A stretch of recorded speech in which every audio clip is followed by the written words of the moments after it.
이 시간 주신 하나님의 말씀은 다니엘 1장 8절에서 20절의 말씀입니다. 봉독하겠습니다. 다니엘은 뜻을 정하여 왕의 음식과 그가 마시는 포도주로 자기를 더럽히지 아니하리라 하고 자기를 더럽히지 아니하도록 환관장에게 구하니 하나님이 다니엘로 하여금 환관장에게 은혜와 긍휼을 얻게 하신지라. 환관장이 다니엘에게 이르되 내가 내 주 왕을 두려워하노라. 그가 너희 먹을 것과 너희 마실 것을 지정하셨거늘 너희의 얼굴이 초췌하여 같은 또래의 소년들만 못한 것을 그가 보게 할 것이 무엇이냐. 그렇게 되면 너희 때문에 내 머리가 왕 앞에서 위태롭게 되리라 하니라. 환관장이 다니엘과 하나냐와 미사엘과 아사랴를 감독한 자에게 다니엘이 말하되 청하오니 당신의 종들을 열흘 동안 시험하여 채식을 주어 먹게 하고 물을 주어 마시게 한 후에 당신 앞에서 우리의 얼굴과 왕의 음식을 먹는 소년들의 얼굴을 비교하여 보아서 당신이 보는 대로 종들에게 행하소서 하며 그가 그들의 말을 따라 열흘 동안 시험하더니 열흘 후에 그들의 얼굴이 더욱 아름답고 살이 더욱 윤택하여 왕의 음식을 먹는 다른 소년들보다 더 좋아 보인지라. 그리하여 감독하는 자가 그들에게 지정된 음식과 마실 포도주를 제하고 채식을 주니라. 하나님이 이 네 소년에게 학문을 주시고 모든 서적을 깨닫게 하시고 지혜를 주셨으니 다니엘은 또 모든 환상과 꿈을 깨달아 알더라. 왕이 말한 대로 그들을 불러들일 기한이 찼으므로 환관장이 그들을 느부갓네살 앞으로 데리고 가니 왕이 그들과 말하여 보매 무리 중에 다니엘과 하나냐와 미사엘과 아사랴와 같은 자가 없으므로 그들을 왕 앞에 서게 하고 왕이 그들에게 모든 일을 묻는 중에 그 지혜와 총명이 온 나라 박수와 술객보다 10배나 나온 줄을 아니라. 아멘. 담임 목사님께서 자녀에게 축복의 통로로 쓰임받는 부모라는 제목으로 말씀 전해주시겠습니다. 할렐루야. 오늘 신년 특별 새벽 기도회 다섯째 날 집회에 오신 분들을 주님의 이름으로 축복합니다. 우리 한번 옆에 분들과 이렇게 인사하실까요? 정말 잘 오셨습니다. 끝까지 승리합시다. 내일이면 이제 신년 특세가 마지막 날이 되는데 제가 어제 말씀드린 대로 우리 다음 세대 자녀들 내일 다 나올 수 있도록 여러분들이 강권해 주시기를 바랍니다. 우리 아이들과 청년 모두를 제가 안수 축복 기도하도록 하겠습니다. 자, 여러분, 오늘 봉독한 이 말씀은 우리가 너무도 잘 아는 말씀이죠. 이 말씀, 다니엘이 뜻을 정하여 결단하고 결단한 대로 그대로 준행했더니 그 결단 위에 부으신 하나님의 은혜와 축복, 얼마나 놀랍고 기가 막힌 은혜와 축복을 부어주셨는지를 잘 보도하고 있는 본문이 아니겠습니까? 자, 여러분, 오늘 본문의 상황은 대략 이렇습니다. 주전 586년에 남유다가 바벨론 왕 느부갓네살에 의해서 완전히 패망해버리죠. 자, 그런데 여러분, 이 사실을 하나님은 이렇게 해석하십니다. 자, 우리 오늘 1절부터 2절까지 말씀 띄워줘 보실까요? 다 같이 제가 봉독합니다. 유다 왕 여호야김이 다스린 지 3년이 되는 해에 바벨론 왕 느부갓네살이 예루살렘에 이르러 성을 에워쌌더니 주께서 유다 왕 여호야김과 하나님의 전 그릇 얼마를 그의 손에 넘기심에 그가 그것을 가지고 신할 땅 자기 신들의 신전에 가져다가 그들의 보물창고에 두었더라 라고 되어 있습니다. 여러분, 1절은 유다 왕 여호야김이 다스린 지 3년 되는 해, 쉽게 말하면 주전 이제는 586년을 말합니다. 자, 근데 그때에 유다 왕 여호야김과 하나님의 전 그릇을 그의 손에 넘기심에 그가 그걸 가지고 자기들의 신전에 갖고 왔다, 이런 얘기입니다. 여러분, 그 2절에 보니까 주께서 넘기셨다고 되어 있습니다. 여러분, 여기서 알 수 있는 역사의 주인이 누구시라는 겁니까? 하나님이시죠. 강대국에 의해서 역사가 좌지우지되는 것 같아 보이지만 그렇지 않다는 겁니다. 우리 하나님이 역사의 주인공이신 줄로 믿습니다. 우리 하나님이 흥하게도 하시고 쇠하게도 하십니다. 높이기도 하시고 낮추시기도 하는 거죠. 자, 한편 느부갓네살 왕이 환관장 아스부나스에게 이런 명령을 내리는데, 자, 우리 다니엘서 1장 3절부터 5절까지 말씀 한번 좀 띄워주실까요? 여기 보면 왕이 환관장에게 이렇게 명령을 합니다. 이스라엘 자손 중에서 왕족과 귀족 몇 사람, 흠이 없고 용모가 아름다우며 모든 지혜를 통찰하며 지식에 통달하며 학문에 익숙하여 왕궁에 설 만한 소년을 데려오게 하였고 그들에게 갈대아 사람의 학문과 언어를 가르치게 하였고 또 왕이 지정하여 그들에게 왕의 음식과 그가 마시는 포도주에서 날마다 쓸 것을 주어 3년을 기르게 하였더니 그 후에 그들은 왕 앞에 서게 될 것이더라. 자, 말씀 내려주세요. 이런 겁니다, 여러분. 바벨론 왕 느부갓네살이 어떤 정책을 폈냐면 이런 겁니다. 이스라엘 귀족 출신 중에 그 아이들, 다시 말해 흠이 없고 용모가 뛰어나고 기본적으로 지혜롭고 지식이 또 뛰어나고 하여튼 일단 잘생기고 머리도 좋고 학문에 아주 익숙한 공부도 잘할 만한 아이들을 데려오게 하라는 거예요. 그리고 그들에게 이 갈대아 사람의 학문, 바벨론의 학문이죠. 이 언어와 학문을 가르치게 하고 또 그들에게 왕이 지정한 음식과 포도주를 날마다 주어서 3년을 기르게 해서 결국 왕 앞에 서게 하리라라는 것인데, 여러분 우리가 이 구절을 좀 알려면 당시 좀 배경을 알 필요가 있습니다. 바벨론, 그 당시에 가장 큰 대제국이었던 바벨론 왕 느부갓네살이 어떻게 우리 제국이 영원히 영원할 것인가, 그리고 영원히 부흥할 것인가를 모색한 청사진입니다. 이게 바로 어떤 교육이냐면 한번 띄워주세요. 인질과 교육을 통한 이데올로기, 저 교육을 뺐는데 이데올로기 교육인데 뭐냐면 따라하실까요? 인질과 교육. 자, 이게 바벨론 왕 느부갓네살의 정책입니다. 이게 무슨 말이냐면 여러분 그 바벨론이 어느 나라를 멸망시켰습니까? 바로 전에 아시리아라는 나라를 멸망을 시켰거든요. 내려주세요. 근데 아시리아는 얼마나 포악한 나라냐면 아주 폭력적이고 포악한 나라입니다. 근데 거기는 어떤 정책을 피냐면 다 피를 섞어요.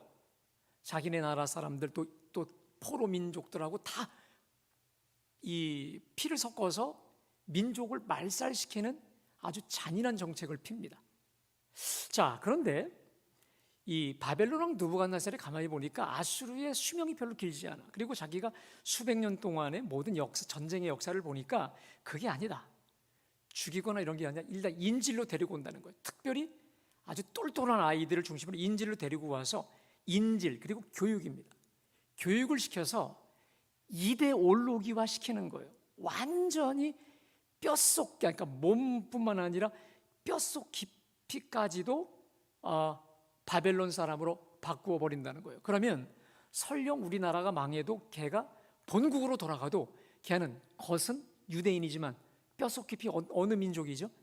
바벨론 민족으로 만들 수 있다라고 해서 우리 바벨론 대제국이여 영원하라 해서 그가 폈던 정책이 뭐냐면 인질 붙잡아 오고 그 아이들을 교육을 시켜서 이데올로기화 시키는, 여러분 이게 사실 굉장히 무서운 교육입니다. 그러니까 말도 바꿔요, 이름도 바꿔요. 그 다음에 정신과 완전히 이 멘탈을 완전히 바벨론화 시켜버리는 거기 때문에 어디 가도 몸은 유대인인데 실제로 이 정신이나 모든 사고방식, 가치관은 바벨론, 이데올로기화 시키는 무서운 교육 정책을 폈던 것이죠. 자, 그래서 이것을 어떻게 실행하느냐? 일단 남유다 포로 중에서 가문이 좋아야 돼. 뛰어난 소년들을 선발했는데 그 핏줄은 왕족과 귀족 핏줄이었어요. 그 다음 흠이 없고 용모가 준수하고 재능이 뛰어나서 공부도 잘할 만한 아이들. 그래서 그때 누가 선발이 되냐면 다니엘과 세 친구들이 선발이 됩니다. 다니엘, 하나니아, 미사엘, 또 아사랴. 그리고 네 번째, 일단 이들의 이름을 싹 바꿔버립니다. 다니엘을 벨드사살이라 하고 세 친구 이름을 사드락, 메삭, 아벳느고로 이름을 싹 창시 개명해버립니다. 그리고 걔네들은 특별히 선발된 애들이기 때문에 얘네들에게 어떤 특권을 주냐면 왕이 먹는 음식과 포도주를 똑같이 먹게 합니다. 여러분 몇 년 동안요? 3년이죠. 여러분, 왜 3년인 줄 아십니까? 3년이면 핏줄은 유대인이지만 그의 이 멘탈, 아주 영혼, 뼛속 깊숙이 가지 사람을 완전히 개조시키는데 최적의 시간이 3년이라는 거예요. 그래서 완전히 바벨론식으로 이 모든 뇌의 구조, 가치, 행동, 모든 걸 싹 바꿀 수 있는 아주 무서운 이데올로기 멘탈 교육을 작정한 것이죠.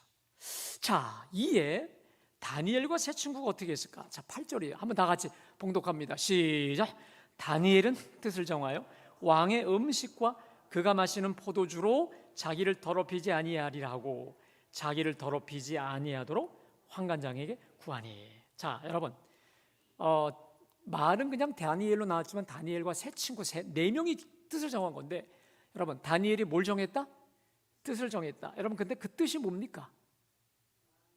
왕의 음식과 그가 마시는 포도주로 자기를 더럽히지 아니하리라 라는 것이죠. 자, 이제 내려주세요. 그러면 여러분, 제가 묻습니다. 저들이 왜 이렇게 했을까요? 여러분, 왜 왕의 음식과 그가 마시는 포도주로 자기를 더럽히지 않겠다 했나요? 왜 뭐가 더러워지는 걸까요? 왜 이걸 안 먹었죠?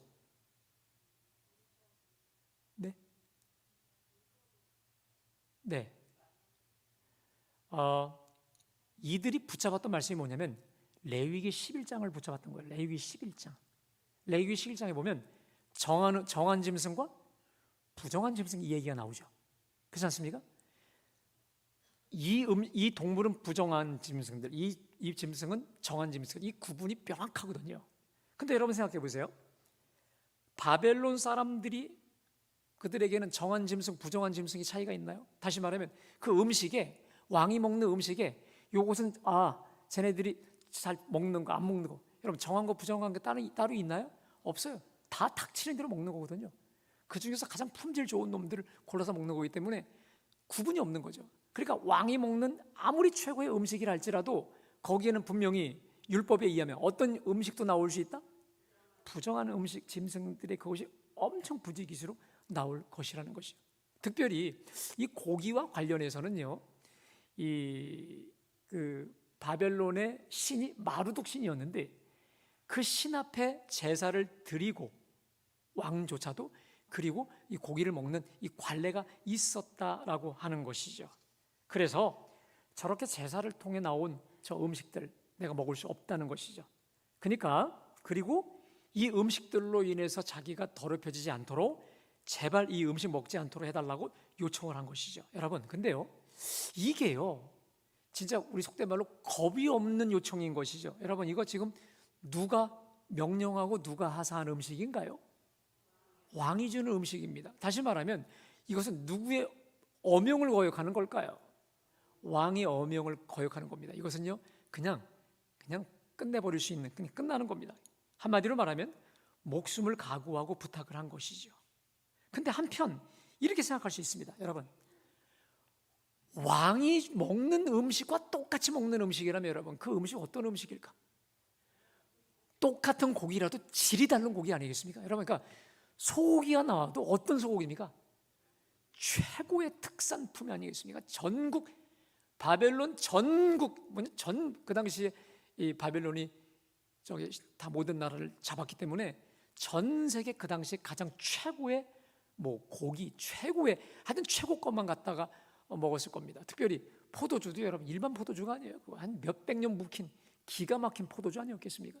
최고 특산품을 가지고 만들어진 음식이었습니다. 그리고 포로민이지만 3년 지나면 어디로 들어가요? 왕의 궁으로 들어가기 때문에 이것은 신분이 뒤바뀌는 기가 막힌 최고의 기회로 여길 수 있었을 것입니다. 그런데 다니엘과 세 친구는 절대로 타협하지 않습니다. 첫 번째, 레위기 11장 율법의 말씀을 어길 수 없었던 겁니다. 또 하나, 십계명 제1계명에 보면 너는 나 외에 다른 신을 섬기지 말라. 두 번째, 제2계명 새긴 우상을 만들지 말고 절하지 말고 경배하지 말라 하셨던 십계명을 어기는 것으로 받아들여서 어떻게 자신을 더럽힐 수 있겠느냐. 그래서 목숨 걸고 먼저 뜻을 정합니다. 왕의 음식과 그가 마시는 포도주로 자기를 더럽히지 아니하리라. 그래서는 황관장, 여러분 황관장이면요 거의 왕 밑에 있는 사람 아니겠습니까? 이 사람한테 그 음식, 왕이 먹는 음식 다 좀 빼달라고 한 거예요. 이거 목숨 걸고 한 말입니다. 근데 여러분 어떤 일이 벌어지냐? 하나님께서 환관장에게 은혜와 긍휼을 얻게 하십니다. 자, 9절부터 10절입니다. 하나님이 다니엘로 하여금 환관장에게 은혜와 긍휼을 얻게 하신다. 그래서 환관장이 다니엘에게 말합니다. 내가 내 주 왕을 두려워한다. 그가 먹을 것과 너희 마실 것을 지정하셨거늘 그가 너희 얼굴이 초췌하여 같은 또래 소년들만 못할 것을 그가 보게 할 것이 아니냐. 그렇게 되면 너희 때문에 내 머리가 왕 앞에서 위태롭게 되리라. 여러분 보세요. 은혜와 긍휼을 얻게 하셨다고 되어 있습니다. 이 반대가 뭐냐면 환관장의 진노를 살 수 있는 겁니다. 이런 고약한 놈들이 너희들 이제 끝났어. 고발하고 없앨 수도 있는데 오히려 그의 마음에 긍휼의 마음을 주셔서 야 그러면 너희 초췌해지면 어떻게 될 것이고 나도 위험해지지 않니?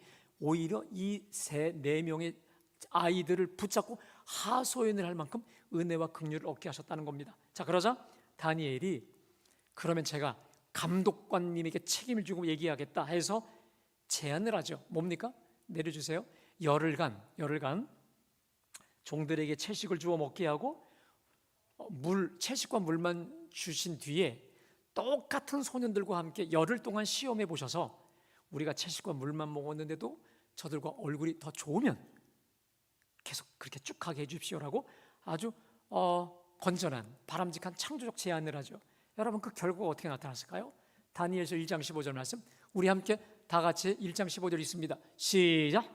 열흘 후에 그들의 얼굴이 더욱 아름답고 살이 더욱 윤택하여 왕의 음식을 먹는 다른 소년보다 더 좋아? 여러분 이거 기적 아니겠습니까? 여러분 상식적으로 어떤 아이들이 더 탁월해야 됩니까? 얼굴이 좋아야 돼요. 고기 먹어서 기름져야 얼굴이 번질번질해지는 거 아니겠어요? 그죠? 채소와 물만 먹으면 여러분 초췌해지는 거예요. 근데 더 아름답고 살이 윤택하여 왕의 음식 먹는 소년들보다 더 좋아 보입니다. 자, 근데 그뿐만이 아니지요. 자, 다니엘서 1장 17절 말씀 다 같이요. 시작. 하나님이 이 네 소년에게 학문을 주시고 모든 서적을 깨닫게 하시고 지혜를 주셨으니 다니엘은 또한 환상과 꿈을 깨달아 알더라. 자, 이 네 소년에게 뭘 주셔요? 학문을 주시고 모든 서적을 그냥 읽으면 다 깨닫는. 제가요 부목사 때 그 전도사님 한 명이 그 서울대 출신이에요. 그리고 또 저기 뭡니까 저 영국에서 또 법 전공하고 온 친구인데 저한테 그런 얘기예요. 목사님 저는요 책을 그냥 읽으면 그냥 다 읽혀져요. 그러니까 읽으면 다 스캔이 된대. 하나님은 좀 불공평하신 게 있어요. 자기는 책을 읽으면 그냥 이렇게 그냥 스캔이 돼. 그냥 읽으면 다 읽는 거예요. 그리고 다 그게 외워진다는 거예요. 이게 다르더라고요. 예. 그럴 정도로 서적을 읽으면 이게 스캔이 되고 읽어지고 외워지는 탁월함을 주신 겁니다. 자, 그뿐만이 아니죠. 이제 왕 앞에 서게 됩니다. 그런데 왕 앞에 섰는데 이 네 소년의 특징이 있습니다. 우리 다 같이 읽습니다. 시작. 왕이 그들과 함께 말하여 보매 무리 중에 다니엘과 하나니아와 미사엘과 아사레와 같은 자가 없으므로 그들을 왕 앞에 서게 하고 왕이 그들에게 모든 일을 묻는 중에 그 지혜와 총명이 온 나라 박수와 술객보다 10배나 나온 줄 아니라. 할렐루야. 구하지 아니한 것 같이 덤으로 기가 막힌 모든 걸 다 부어 주신 거죠. 여러분 그래서 저와 여러분들도 하나님을 기쁘시게 하고 하나님의 영광을 위해 뜻을 정하잖아요. 그 뜻과 그 결심이 뭐라도 좋아요. 내가 올해 새해는 그래 하나님의 영광을 위해서 하나님을 기쁘시기 위해서 내 믿음의 진보를 위해서 내가 이번엔 이거 해야 되겠다. 정말 새벽 기도해야 되겠다. 여러분 이번에 특사 나오신 분들에게 꼭 제가 당부합니다. 한 주로 끝나지 마시고 그 다음에도 계속 새벽 기도 하시기를 축복합니다. 소리가 좀 작은 것 같아. 특세 이후에 계속 새벽 기도 하시기를 축복합니다. 할렐루야. 이렇게 하나님의 나라와 하나님의 영광을 위해서 하나님의 기쁨을 위해서 뜻을 정하시잖아요. 그러면 상상도 못한 은혜와 긍휼과 축복을 베풀어 주시는 줄로 믿습니다. 여러분 2024년도가 밝았습니다. 그렇다면 우리가요, 새해에는 정말 하나님이 기뻐하실 만한, 이번에 우리가 이 다니엘서 이거 하니까 하나님이 지금 정말 기뻐하실 만한 그 거룩한 뜻을 정해 보시기 바랍니다. 이거 하면 정말 하나님이 기뻐하시겠다. 내가 정말 이전엔 안 했던 건데 이거 하면 하나님이 기쁘시겠다라고 할 만한 생각이 들거들랑, 여러분 그렇습니다. 이런 마음의 어떤 좋은 생각들이요, 바로 할 때 결단하고 적어야지, 안 그러면 여기 예배당 나가면 잊어버리거든요. 네? 그러니까 여러분들이 그런 마음이 서걸랑 결단하시고, 결단을 미루지 마시고 순종함으로 인해서 우리 주님 주시는 놀라운 은혜와 축복이 가득하시기를 주님의 이름으로 축복합니다. 자, 여러분, 근데 제 설교가 오늘 지금부터 시작됩니다. 자, 보세요. 우리가 주의 깊게 하나 볼 게 하나 있습니다. 오늘 이 다니엘과 세 친구 4명 아이들, 소년들, 믿음이 좋아요, 안 좋아요? 좋아요, 안 좋아요? 그다음 하나님의 영광과 이 거룩함을 향한 목숨 건 결단과 이 추진의 믿음, 이거 저 4사람이 서로 상의해서 결단한 믿음일까요? 많이 고민하고 기도해서 나온 걸까요? 그리고 저들은 황관장이 명령했잖아요. 앞으로 3년간 왕의 음식과 포도주를 마시우리라 하는 이 명령이 떨어졌을 때도 조금도 당황하지도 않고 갈등도 하지 않았습니다. 이들은요, 말씀과 현실 때문에 조금도 괴로워하지도 않았어요. 여러분, 얘네들이요, 이 4명의 친구들이 말씀과 현실 때문에 내가 이 말씀 이거 먹어야 되나 말아야 되나 고민하는 흔적, 안절부절한 흔적 어디도 안 나와요. 오직 이것만 나와요.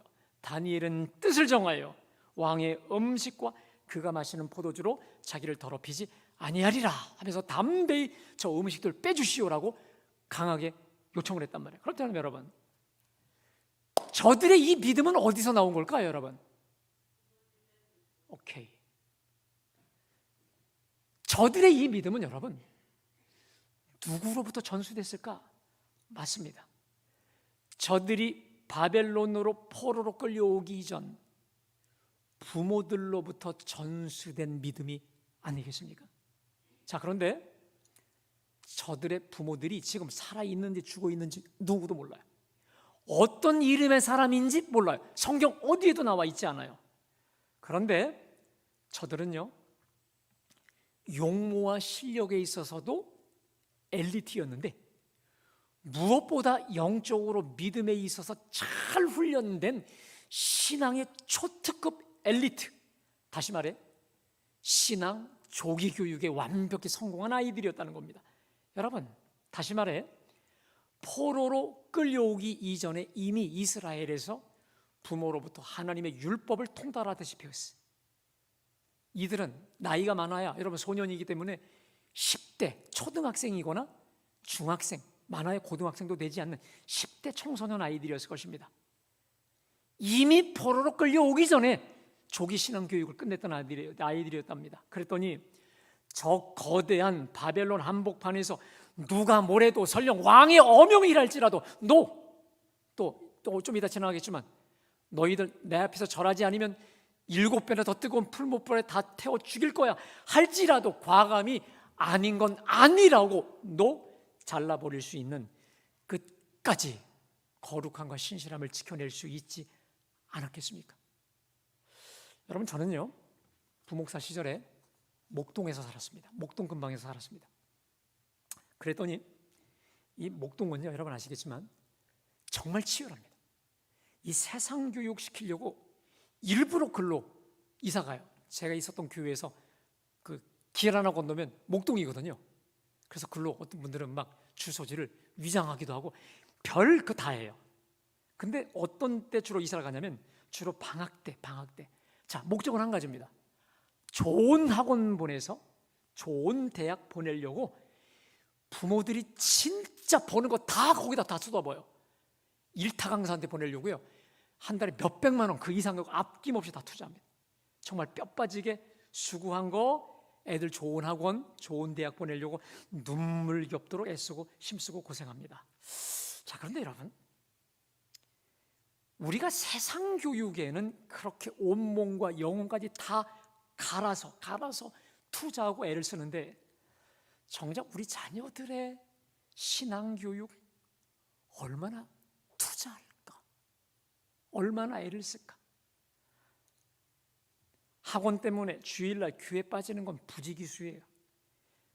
대학 가면 혹은 좋은 직장 취직하면 혹은 시집이나 장가 가서 안정 마련하면 그때 가도 신앙교육 제대로 시켜도 돼 라고 생각을 합니다. 근데 여러분, 이거 완벽한 착각입니다. 왠지 아세요? 이미 그 아이는, 여러분의 자녀는 그때쯤 되면 세상 바벨론에 완전히 다 빼앗겼기 때문에 돌이킬 수 없을 것입니다. 이미 세상에 빼앗긴 아이들은 되찾아오기가 너무 어려워요. 여러분, 우리 믿는 사람보다 세상 사람들이 더 많이 하는 게 뭔지 아세요? 조기교육이에요. 그래서 아이들이 우리나라 말도 못할 때 영어 학원 보내고요. 하여튼 몇 가지를 보내는 줄 몰라요. 가장 중요한 걸 조기교육으로 알고 투자합니다. 마찬가지로 신앙교육 역시 조기에 일찍이 심어주지 않으면 저 거대한 바벨론 물결에 다 휩싸여 버리기 쉽습니다. 그래서 여러분, 때로는 아이들과 싸워서라도, 여러분, 제가 좀 싸워서라 얘기했습니다. 싸워서라도 주일은 생명처럼 지키는 거야. 소득의 11조는 하나님 거야. 온갖 신앙의 가치를 제대로 각인시키지 않으면 여러분, 커서는 아예 불가능합니다. 어느 장로님이 그런 얘기 하시더라고요. 뇌가 말랑할 때 키워야 된다는 거예요. 줘야 된다는 거예요. 맞습니다. 자, 오늘 이 시간에 우리 자녀를 내가 믿음으로 키우지 못했다면, 우리 자녀를 위해 정말 눈물을 흘려 기도해 본 적이 없다면, 우리 자녀를 위해서 허리가 끊어지도록 정말 하나님께 기도한 경험이 없다면 여러분, 반드시 회개하십시오. 정말 철저히 회개하십시오. 그리고 애통하는 마음으로 이제라도 자녀를 위해 기도하시기를 축복합니다. 오늘 말씀을 전하는 저 역시 한없이 부족한 자지만 여러분, 오늘 말씀 앞에 오늘 본문이 우리에게 얼마나 도전을 주고 있습니까? 얼마나 도전 주고 있습니까? 왕의 어명 앞에 조금도 망설인 거 없어요. 조금도 고민한 거 없습니다. 그냥 뜻을 정해버려서 빼달라. 얼마나 기가 막히고 단호합니까? 저는 참 이 말씀을 보면서 이들의 단호함, 결연함, 분명함, 도전이에요. 그리고 그 부모의 조기교육, 부모의 신앙교육. 여러분들 중에 이런 생각 드는 분들이 있을 겁니다. 내 자녀는 늦었으니까 뭐 이제 글렀어, 이렇게 생각하시는 분 계십니까? 아닙니다. 지금 여러분들이 자각하고 이제라도 깨달으면 그때가 가장 빠른 시간일 수 있는 것입니다. 왜냐? 나이로는 늦을 수 있지만 영적으로 부모에게는 여전히 아이들일 수가 있기 때문에 그렇습니다. 그래서 지금부터 단장의 고통, 이 창자가 끊어지는 마음을 가지고 세상의 아이들을 빼앗겼다면, 신앙에 제대로 안 하고 있다면 자녀들을 위해서 정말 창자가 끊어지는 마음으로 지금부터 기도하십시오.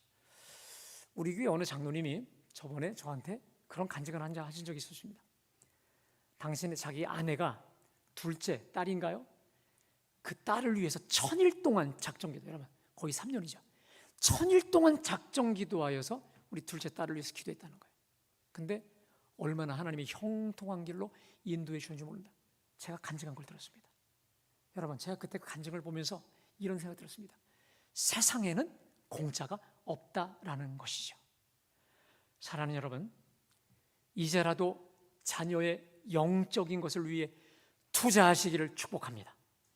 여러분들의 자녀를 위한 작정기도, 금식기도에 투자하시길 바랍니다. 제가 말씀드렸습니다. 공짜가 없으신 하나님이 반드시 열매 맺게 하여 주실 줄로 믿습니다. 여러분, 우리가요 부자가 아니잖아요. 자녀들에게 1000억, 100억의 돈은 물려줄 수 없어도 여러분 신앙을 그리고 기도를 심어줄 수 있지 않습니까? 그리고 무엇보다도 영적인 가치, 성경적 가치는 우리가 심어줄 수 있잖아요. 아니, 그리고 반드시 심어줘야 되잖아요. 왜 그럴까요, 여러분? 부모는, 여러분들은 때가 되면 떠난다고요. 때가 되면 죽는다고요. 우리 자녀들과 언제까지나 같이 할 수 없지 않습니까? 여러분, 그러기 전에 우리가 기도해 줘야 되지 않겠습니까? 우리 자녀들이 물과 성령으로 거듭나는 자 되도록, 성령의 충만함 받도록, 성령의 지도와 인도함 받는 자 되도록, 그래서 성령 하나님이 저들의 미래 앞길을 책임져 주시도록 여러분들 우리가 기도해야 되지 않겠습니까? 그래서 우리가 포기하지 않고 쉼 없이 기도할 때 저는 믿습니다. 하나님께서 여러분의 자녀들, 우리 모두의 자녀들을 믿음의 거부, 믿음의 거포들이 되게 하여 주실 줄로 믿습니다. 사랑하는 여러분, 지금부터 회개하시고 기도하시기를 축복합니다. 따라합시다. 우리 자녀들 믿음의 거부가 되게 하소서. 믿음의 거포가 되게 하여 주옵소서. 성령 충만한 자들 되게 하여 주옵소서. 여러분, 오늘부터 우리가 부지런히 성령으로 충만한 영의 사람 되게 해달라고 기도하시기를 축복합니다. 그리고 부지런히 영적인 성경적 가치를 심어 주십시오. 제가 해보니까 그래요. 정말 진심의 마음으로, 정말 내가 예배 때 혹은 말씀을 듣다가 받은 은혜를 전하면요, 우리 아이들은요 때로는 알았어, 퉁명스럽게 보일지라도 여러분 들어요. 그걸 기억한다는 것이죠. 여러분, 그리고 그게 쌓이고 쌓이면 우리가 사라지더라도 홀로 누구의 도움 없이 믿음의 사람, 기도의 사람, 영의 사람, 성령의 사람으로 거듭나게 하실 줄로 믿습니다. 누가 그러더라고요. 우리가 세상에 태어나서 여러 일들을 하겠지만 그 중에서도 세상에 태어나서 가장 잘한 일, 그게 뭔지 아십니까? 자녀에게 신앙의 유산 잘 물려준 그 일, 그게 세상에 태어나서 가장 잘한 일이라고 어느 누가 그러더라고요. 맞는 것 같습니다. 오늘 설교 제목대로 자녀에게 축복의 통로가 되는 부모가 되시기를 축복합니다. 바라기는 오늘을 기점으로 해서 저와 여러분이 우리 사랑하는 자녀들에게 축복의 통로로 쓰임받는 존귀한 부모 다 되시기를 주님의 이름으로 축복합니다. 여러분들의 애끓는 기도, 믿음의 기도, 포기하지 않는 기도를 통해서 여러분의 자녀들이 믿음의 자녀, 기도의 자녀, 말씀의 자녀, 성령의 자녀, 축복의 통로로 변화되게 하실 줄로 믿습니다. 인간은 알 수 없지만 하나님은 능히 하실 줄로 믿습니다. 자, 그래서 여러분 오늘 기도할 때 한번 두 가지를 기도하시는데, 하나님, 내가 세상 교육과 세상에 투자하는 것에 비해 우리 자녀들의 신앙교육 거의 전무하고 너무 소홀히 하였습니다. 회개하십시오. 진심으로 회개하십시오. 그리고 두 번째, 하나님, 우리 자녀 주님 손에 맡깁니다. 믿음의 자녀, 성령 받는 자녀, 물과 성령으로 거듭나는 성령 충만한 자녀들 되게 하여 주시고, 특별히 부모된 제가 우리 자녀들에게 축복의 통로가 되게 하여 주시고, 우리 가정, 우리 가문, 믿음의 가정, 축복의 가정, 기도의 가정 되게 해달라고 우리 기도해 주시기를 바랍니다. 특별히 여러분 기도하실 때 오늘은 여러분의 자녀와 여러분의 가정을 위해서, 또 여러분의 손주들을 위해서 집중적으로 기도하셨으면 좋겠습니다.